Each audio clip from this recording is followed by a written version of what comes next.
from them. All right, now that you've spoken about the zoning and the contestants and their strengths, let's talk about shadow networks. What influence do you think that political godfathers, business financiers, people funding this election, what influence do you think that they have in shaping who emerges the winner behind the scenes, and do you think that these campaigns are just something for a front while all of this goes on behind the scenes? Tell us about that. Godfatherism is dead in Anambra State, though. It was like that before. Godfather dictating what will happen in the state. No, it is dead completely. His Excellency Dr. Chris Ngige murdered Godfatherism in Anambra State, because the person that sponsored him as his godfather regretted it forever. And when Peter came in, there was no godfatherism. Likewise, Obiano, His Excellency Obiano and Soludo. Soludo, I have not seen any godfather backing him. There's nothing like godfatherism in Anambra State now. If you want to support the campaign, you can support a campaign of your candidate, but you don't stand a chance of dictating to governor what he will do. It is completely murdered at all. They don't have godfatherism in Anambra State. If you want to make a contribution towards anybody's campaign, you can make contribution.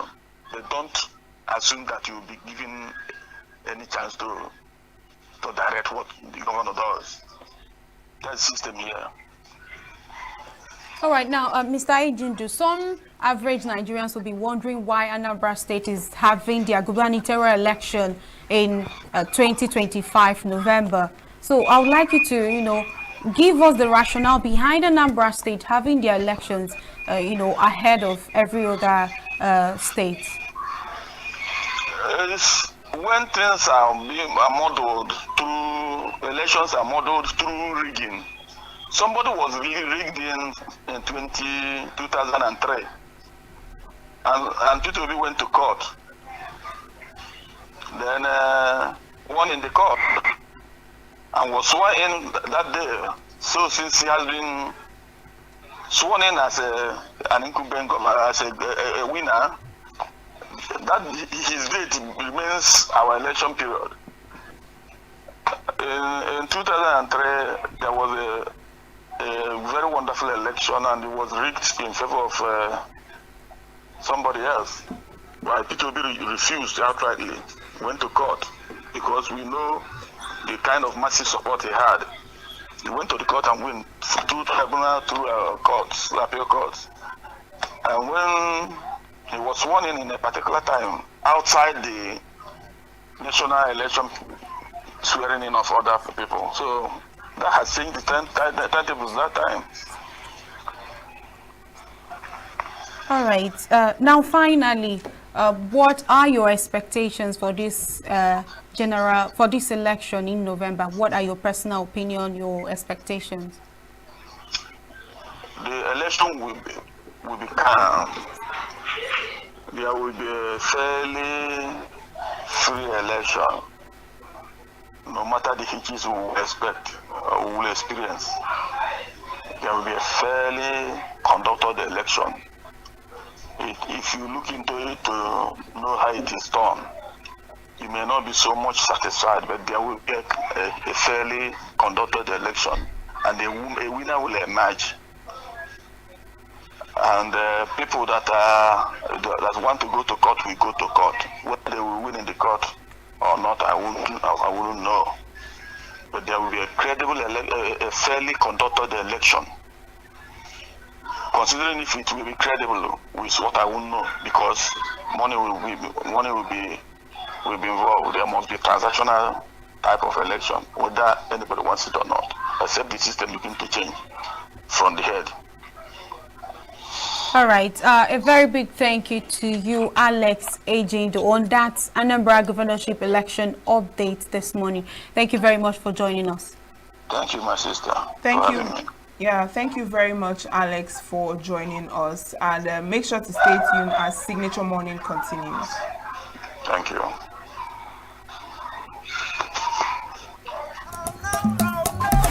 This is Diaspora 5, where we spotlight bold voices and African excellence across Europe and America.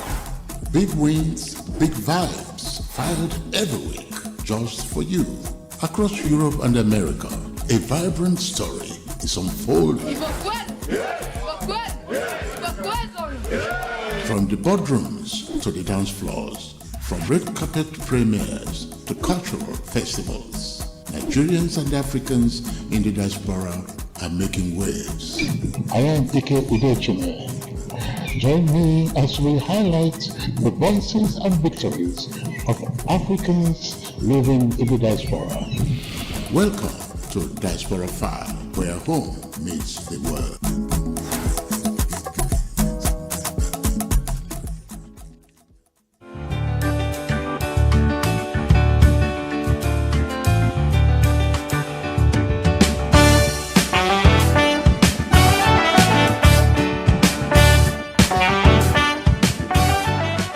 The federal government, through the Revenue Mobilization Allocation and Fiscal Commission, RMAFC, in partnership with the Federal Inland Revenue Service, FIRS, has launched a nationwide revenue recovery initiative aimed at identifying and reclaiming unremitted funds. Over 50 consultants have been engaged for the 6-month exercise, which will target key sectors of the economy to trace and recover revenues due to the Federation account. RMAFC Chairman Dr. Mohamed Bello Shehu described the drive as a deliberate innovation designed to plug fiscal leakages and enhance accountability across all levels of government. The initiative aligns with the Tinubu's administration's fiscal reforms to improve transparency, strengthen revenue generation, and reduce dependence on borrowing. Officials believe the recovery exercise will significantly boost government finances, though experts warn that success will depend on cooperation among agencies and strict adherence to due process during recovery efforts. The Federal Airport Authority of Nigeria, FAN, has set a target of December 2025 to secure full ISO certification for all Nigerian airports under its newly launched integrated ISO policy. FAN management said the policy emphasizes documentation and standardized operational processes, aligning with ISO 9001 for quality management and ISO 14001 for environmental management. The certification drive aims to enhance service quality, safety, and competitiveness across Nigeria's airport infrastructure, aligning operations with international best practices and improving global confidence in the aviation sector. The process will include external audits, staff capacity building, and infrastructure upgrades. FAN says the move will strengthen Nigeria's aviation reputation and attract more international traffic. However, with the December 2025 deadline approaching, stakeholders are urging swift coordination among airport operators, regulatory authorities, and the Aviation Ministry to ensure full certification is achieved on schedule. The Nigerian National Petroleum Company Limited (NNPCL) has announced a turnover of 4.26 trillion naira and a profit after tax of 216 billion naira for September 2025. Crude oil and condensate production averaged 1.61 million barrels per day during the month, slightly lower than August's 1.64 million barrels per day due to maintenance-related disruptions. Nigeria gas production stood at about 6,284 million standard cubic feet per day, while premium motor spirit availability was at 77%. Between January and August 2025, NNPCL remitted over 10 trillion naira to the Federation account, maintaining its position as a key contributor to national revenue. Despite the dip in output and profit, analysts say the company remains financially strong. The federal government has announced plans to revive the Aluminium Smelting Company of Nigeria, ALSCON, in Ikot Abasi, Akwa Ibom, 40 megawatts of electricity for the national grid. The Minister of Power, Chief Adebayo Adelabu, said the planned 6 turbines, each rated at 90 megawatts, will be reactivated once ongoing work on the 330/132 kV substation and transmission lines link Port Nigeria's industrialization goals. And that's business news on Global News. In Abuja, I am Tomsinime Natus.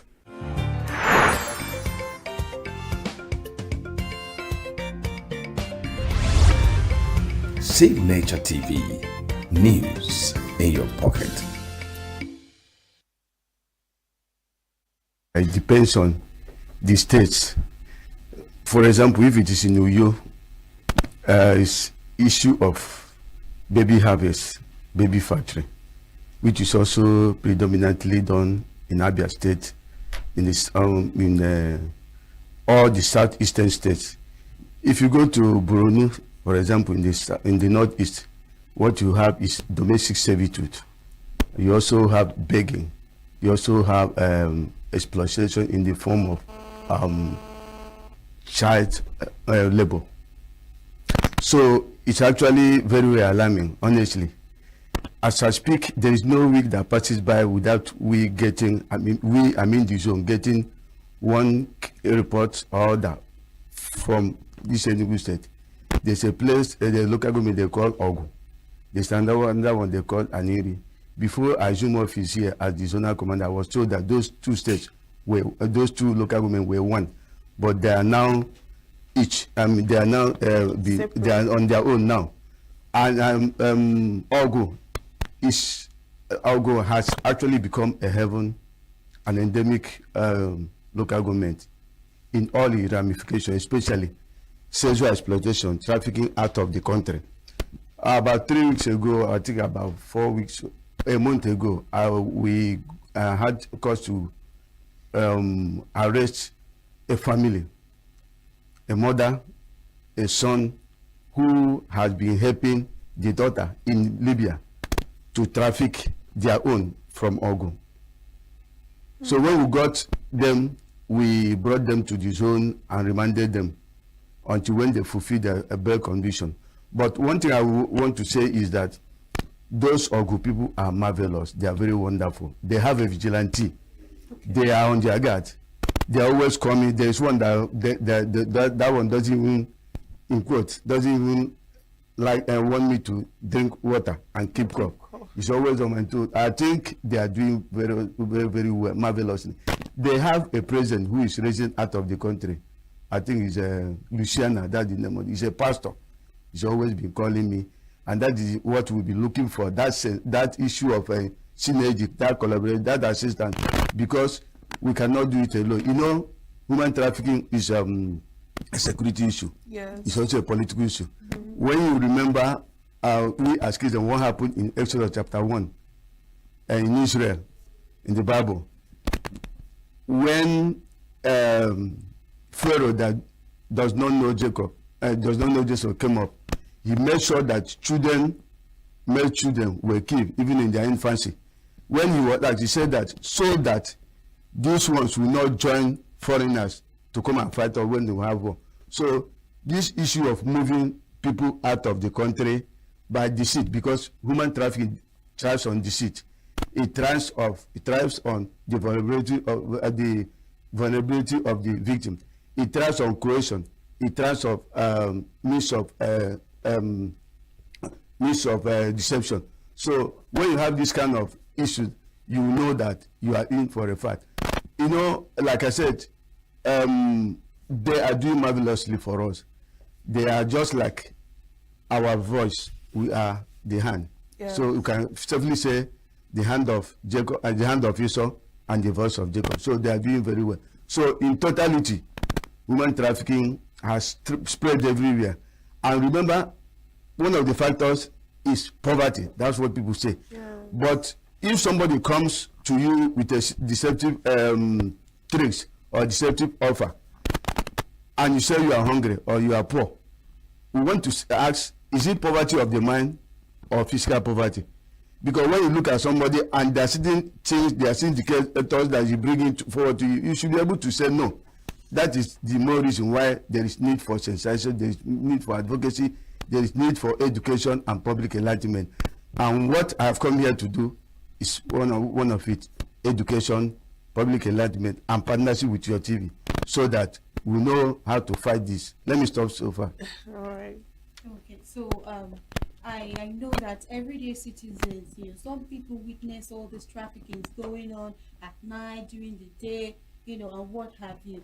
What are the ways, like what should I do if I or one of the viewers have witnessed this and they are seeing it? What can I do in the next 10 minutes that I'm seeing this? Which agency should I call? What steps can I take? Will I be under witness protection? What are the ways in which we can call in or do better to try to stop this trafficking in persons? Okay, we have indicators of human trafficking. We can also call them red flags. When you see a group of children in a particular vehicle, moving vehicle, or they are just on transit, whether using the official line, whether control post or unofficial control post, you see them and you see one particular person, an elderly person among them, then know that there is human trafficking. And that thing is that when you see them, they are always they look tattered, they look unkempt. Another indicator is that they're always traveling with provision, foodstuffs, gare, agbo, ogba in their possession. And that thing is that when they are getting to a control post where security agencies like us, they will be fidgeting because they cannot speak for this. They have already been coached on what to say. Then be sure that that's a human trafficking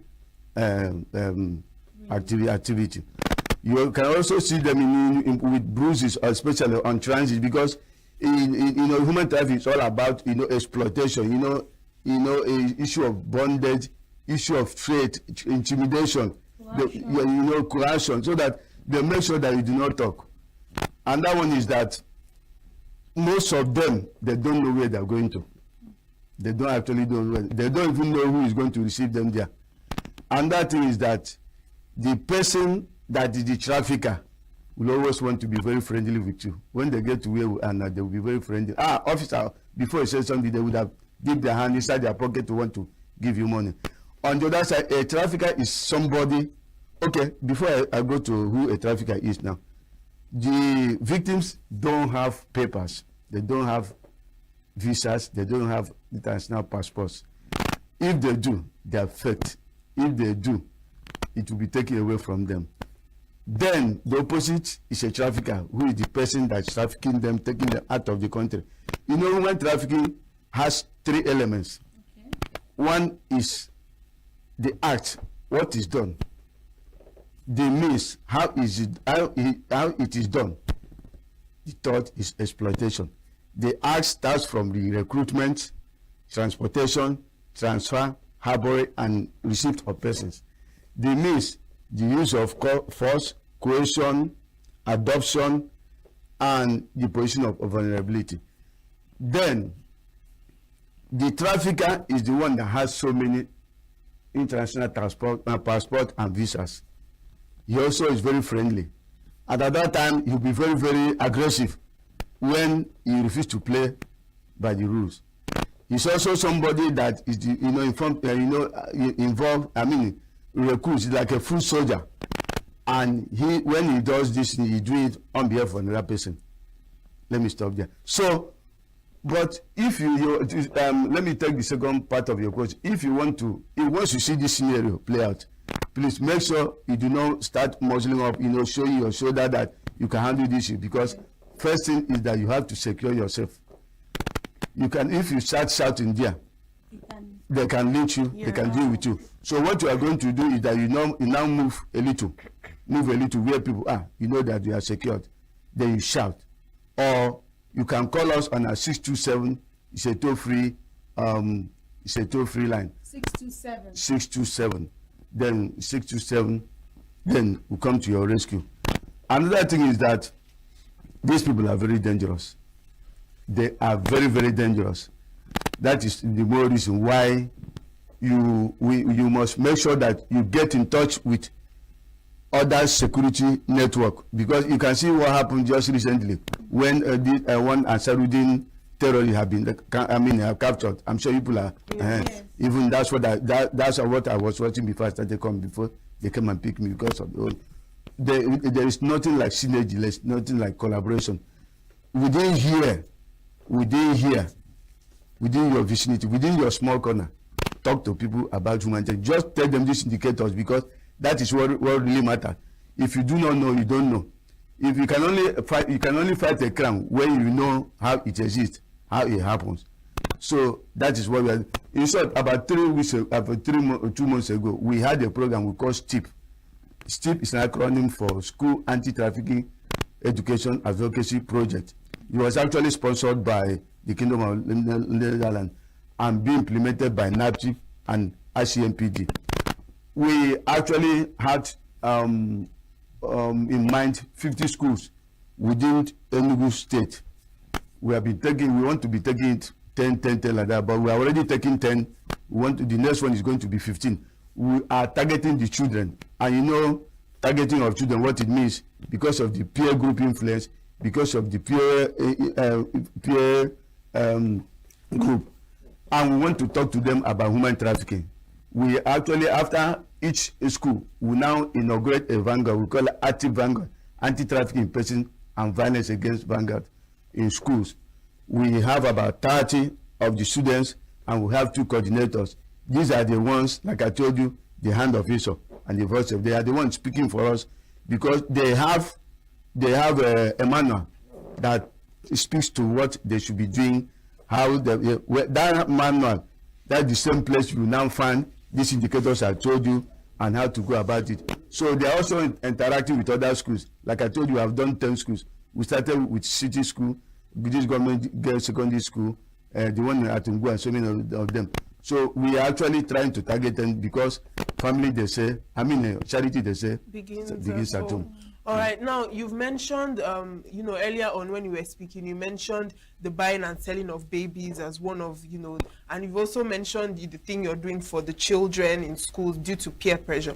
Now, I'd like to know, who are the people that are most at risk when it comes to these which groups are traffickers targeting the most? Would you say it's teenage girls or children that are out of school or young people looking for work? Or who are the people that are being targeted the most?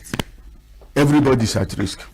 Everybody, but like you asked, especially children, peer group influence, peer group pressure, they are. Everybody's at risk. But the trafficking in person protocol, supplementing United Nations transnational against crime that I heard in Parliament 2000, said that trafficking in persons is especially targeted at women and children. They call it trafficking protocol to prevent, to suppress, and to punish trafficking, especially in women and children. You may ask, why women and children? Because of their vulnerability. Look at what is happening. What have been happening in this northeast? This war, this terrorism, and even in our closest state here, Benue. When you look at the video clips, you now find out that it was mostly women and children and the young boys and girls that are at risk. Because somebody like you and I, we have left the villages to cities. So it is mostly women, children, because of their vulnerability. If you go to that northeast, you find out that it's a growth of its own, because that is because everybody has gone to cities. So we are targeting women, children, and the vulnerable. And vulnerability means that if somebody comes to you to make the fictitious offer of human trafficking, you don't have that buffer, you don't have the social, because you're already at risk because of the condition you find yourself. Meanwhile, there are factors that trigger this human trafficking. One is poverty, greed, unemployment, instability. There is also large family size. And here I want to talk about large family size. Please, viewers and listeners, make sure that when go home and somebody is your neighbor, tell that person, that woman or that family that they should be able to rear or give birth to the number of children that they can be able to take. No counselor, no teacher, none of your brother, none of your we should be able to take care of your children. We should not be leaving a responsibility to people. Then on the other side, this one I talked about is push factors. As the name implies, these are the factors that make you to travel out of your country. The other one is pull factors. One is stability, just instability, stability. Let me also add that what might be a push factor here could be a push factor on the other side that you are going to, because those people will also be coming. You will also be, and that thing is that perceive better opportunities elsewhere. That is the place. But factors are always greener when it is on somebody's garden. Until you get there. Yes, until when you get there, because we know as you speak, I am as old as NAPTIF, as I am a pioneer staff of NAPTIF. I worked in many departments, almost all the departments. I worked in some zones. I was even I was one of the staff that started this zone here in 2007. So what I'm telling you is not what they said, it's what I passed through. And as I was the head of operation here, I worked in counseling and rehabilitation, I worked in public enlightenment, I worked in training and manpower development. I also worked in research and program development. So I know what I'm talking about. Okay, so what are the anti-trafficking policies that Nigeria has implemented? And I believe that with the raids that so many people has been arrested and all that, how many has progressed into conviction? I wouldn't want to say anything off heart because I don't, and we also not allowed to just quote. Okay. And you know what you mean. But the policies we have in place are 5. We call it 5 P-prong approach. One is just like the policy. We have manuals, books that document what each state actor should do. So another one is prevention, just like what me and you are doing now, just like what you called me to, because when I live here, many people would have learned so much. They would have learned so much. So that prevention is making sure that we use instrument of this sensitization. I'm sure you must have been hearing that we go to churches, we go to markets, we go to parks, motor parks. Just 3 days ago, 6 days ago, we went to see, we went on advocacy visit to Igwe Ogedagidi, the chairman of ENUGU State Traditional Rulers. This also also a means of preventing. Then also arrest, because we have been empowered with the power to arrest persons suspected to have committed human trafficking, or a place, a house, a yacht, a plane, or whatever that be used, that we got information that they must have been used. And that one is protection. All our victims are put, are housed in a shelter where we provide them with the advice, counseling, or whatever they want to do. The first commission we had in 2006 came from some girl in Edo State, in Benin, that was trafficked to outside of the country. Well, because the girl came and sat and made sure that those people who trafficked her were made to answer. So she came. And that one is prosecution. As the name implies, we make sure that we do not just take somebody. Well, after the statement, it will now be subjected to legal analysis and legal opinion, after which we now decide whether we can go to court or not. Then finally is partnership, which we are doing, which we are encourage other sister law enforcement agency, stakeholders. We also have state task force. This task force comprises of NACTAL, that's Network of Civil Society Organizations Against Trafficking in Person. We also have police, other agencies, army, immigration, and the rest, and road safety. So these are the policies we have put in place to make sure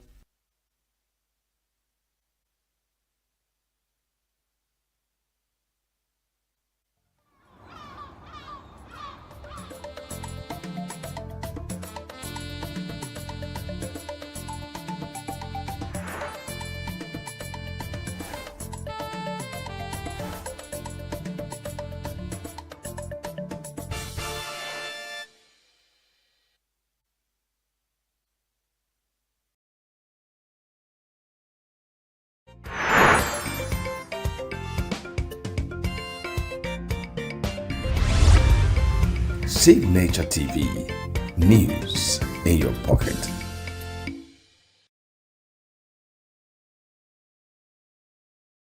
Every second, every minute, every day, news is breaking. Events occur and there are new developments. At Signature TV, we follow these stories objectively, bringing all sides without bias, explaining the complex issues, breaking down the numbers, and investigating the issues behind the news. Anywhere and everywhere, near or far, wherever the news is, we will be there. Signature TV. News in your pocket. We are local. International communities observing Why the main market is in chaos. People are We are national. Those in support of this motion as amended, say aye. Aye. We have taken the vote by default. We are international. Israeli airstrikes. Donald Trump left us the worst unemployment.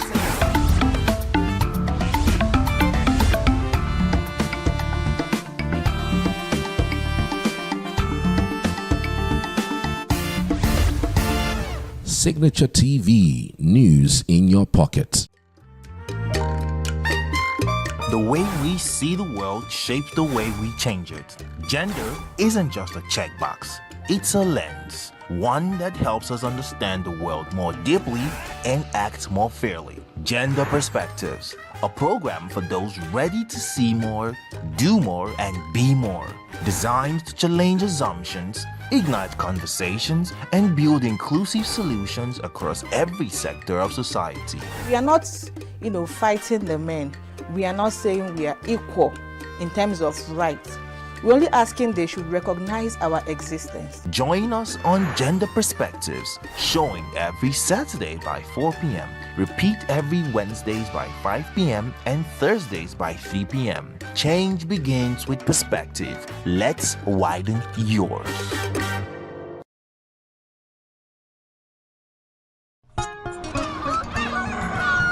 New every morning on Signature TV, we open the day for you with needed energy, information, and required vibes to shape your day. From sizzling snippets of stories in various areas of life to intriguing conversations with net worth guests. When you have people who have no track record becoming your leaders, you have a problem. There's no outstanding gratuity when Obi took over from me. I left in all the accounts of Anambra State 13.8 billion for him. Your day cannot be complete without Signature Morning on weekdays and Signature New Day on weekends. There is no better way to start your day except Signature Morning and Signature New Day every day on Signature TV.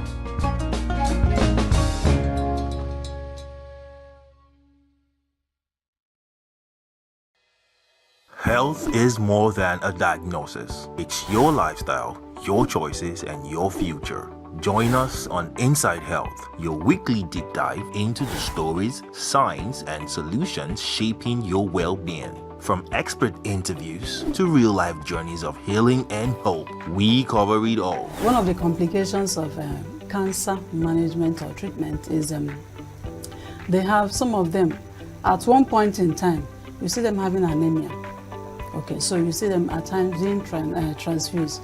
But at the same time, you come in with a diet.